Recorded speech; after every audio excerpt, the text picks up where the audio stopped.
ఊరు పేరు భైరవకొండ మూవీ ఇప్పుడే చూసి రావడం అయితే జరిగింది. అండ్ సందీప్ కిషన్ గారు, వర్ష బొమ్మాలి, అలాగే కావ్య తప్పర్ గారు ప్రధాన పాత్రలు నటించిన మూవీ ఎలా ఉంది చూస్తే మాత్రం నాకైతే యావరేజ్ అయితే అనిపించింది. అండ్ ప్రీమియర్స్కి అలాగే చాలామంది వచ్చి చూసిన తర్వాత ఇచ్చిన రివ్యూస్కి బాగుంది అంటే నేను ఏదో ఊహించుకొని పోయా. బట్ అక్కడైతే ఏం లేదు, పెద్దగా మనమైతే ఎక్స్పెక్ట్ చేసి వెళ్ళి చూసేంత కూడా ఏం లేదు. ఫస్ట్ హాఫ్ చూసుకుంటే చాలా సాగదీశారు, ఎక్కడ ఎమోషనల్ కనెక్ట్ లేకుండా ఫస్ట్ హాఫ్ మొత్తం అట్లా వెళ్ళిపోతూ ఉంటుంది. ఫస్ట్ హాఫ్ కొంచెం ఎమోషన్ కనెక్ట్ పెట్టి కొంచెం లవ్ స్టోరీ అయినా జెన్యున్గా చూపించుంటే బాగుండేది, లేదు కామెడీ అయినా జెన్యున్గా చూపించినా కూడా బాగుండేది. బట్ అవన్నీ కూడా ఫ్లాట్గా అయితే అనిపించాయి నాకు, పెద్దగా ఎక్కడ కూడా కనెక్ట్ అయ్యలేదు, వెళ్ళిపోతూ ఉంటుంది. సో ఇలాంటి మూవీస్కి ఇదే ప్రాబ్లం ఉంటుంది. సెకండ్ హాఫ్లో స్టోరీ చెప్పాలనుకున్నారు, సెకండ్ హాఫ్ చాలా బాగా అయితే తీశారు, సెకండ్ హాఫ్లో బాగా కనెక్ట్ అవుతారు. నేను ఫస్ట్ హాఫ్ కనెక్ట్ కాకపోయినప్పుడు కూడా సెకండ్ హాఫ్లో బాగా కనెక్ట్ అయ్యా. అండ్ ఎందుకంటే సెకండ్ హాఫ్లో తీసుకొచ్చిన విధానం బాగుంది. బట్ అప్పటికి కూడా ఇంకా ఓవర్గా మనం కనెక్ట్ కాలేమంటే మాత్రం ఫస్ట్ హాఫ్ చేసిన మిస్టేక్స్ అని చెప్పాలి.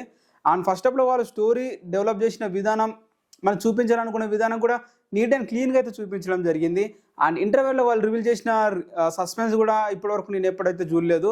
అండ్ అలాగే వీళ్ళు తీసుకున్న కాన్సెప్ట్ కూడా ఇప్పటివరకు మన తెలుగు ఫిల్మ్ ఇండస్ట్రీలో ఎప్పుడైతే రాలేదు, తెలుగులోనే కాదు ఇండియన్ ఫిల్మ్ ఇండస్ట్రీ కూడా రాలేదని నేను చెప్పుకుంటా. అండ్ కొత్తగా పాయింట్ అయితే తీసుకున్నారు, చాలా కొత్తగా డిఫరెంట్గా అయితే ప్రెజెంటేషన్ చేయడానికి కూడా ట్రై చేశారు.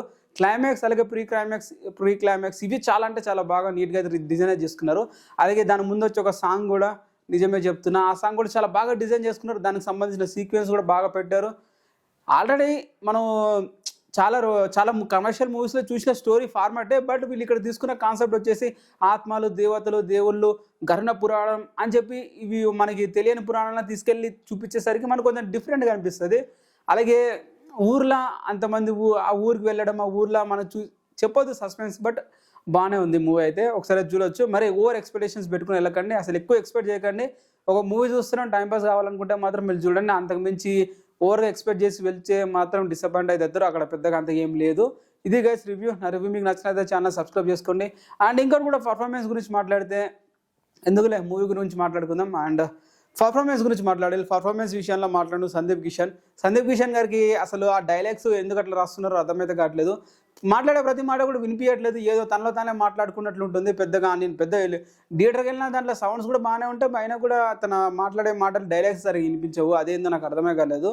అండ్ అలాగే కావ్య తప్పర్ గారు తనకు పెద్దగా రోల్ అయితే లేదు, ఏదో చిన్న రోల్ అయితే ఇచ్చారు, అంతగా పెద్ద వర్కౌట్ అయితే కాలేదనిపించింది. అలాగే బిగ్ బాస్ సంబంధించిన ఫేమ్ చాలా మంది యాక్టర్స్ అయితే మూవీలో తీసుకోవడం జరిగింది. కొంచెం లో బడ్జెట్ ఫీలింగ్ అయితే వచ్చింది అనమాట మూవీ చూసిన తర్వాత. అండ్ అలాగే మూవీలో చూసుకుంటే ఒక కోర్ కనెక్టివిటీ తీసుకున్న పాయింట్ అదిరిపోయిందని చెప్పాలి. దానికి మించి ఆ పాయింట్ కోసం మూవీ మించి చూడాలని చెప్పి అయితే రికమెండ్ అయితే చేస్తున్నాను. అంతకుమించి ఇంకా మూవీలో ఓవర్గా మనం ఫీల్ అయ్యే ఎమోషన్స్ అయితే ఏమైతే ఉండవు, ఫ్లాట్గా అయితే ఉంటుంది. అండ్ క్లైమాక్స్లో కూడా చూసుకుంటే వాళ్ళు ఒక క్లైమాక్స్ సీన్ ఉంటుంది, ఒక ఊరు వాళ్ళకి సొంతం కావాలంటే అక్కడ ఉన్న గవర్నమెంట్ అధికారులు వాళ్ళు వచ్చి కోర్టులో సాక్ష్యం చెప్పాలి. బట్ ఇక్కడ చూసుకుంటే వీళ్ళు సాక్ష్యం చెప్పడానికి లంచం అయితే అడుగుతారు, విలన్స్ దగ్గర లంచం తీసుకుంటారు. అండ్ ఇప్పుడు హీరో వచ్చేసి మీకు వాళ్ళకంటే ఎక్కువ లంచం అయితే ఇస్తాను, 4 కోట్లు ఇస్తానని చెప్పి అయితే అండమతి జరుగుతుంది.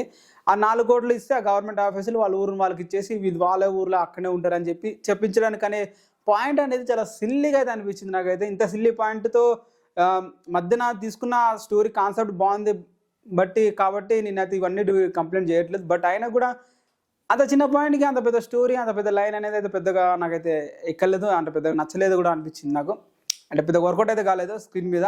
అండ్ మీకు ఎలా అనిపించింది నాకు తెలియదు. బట్ ఇది నా రివ్యూ. నాకు రివ్యూ నచ్చితే ఛానల్ సబ్స్క్రైబ్ చేసుకోండి.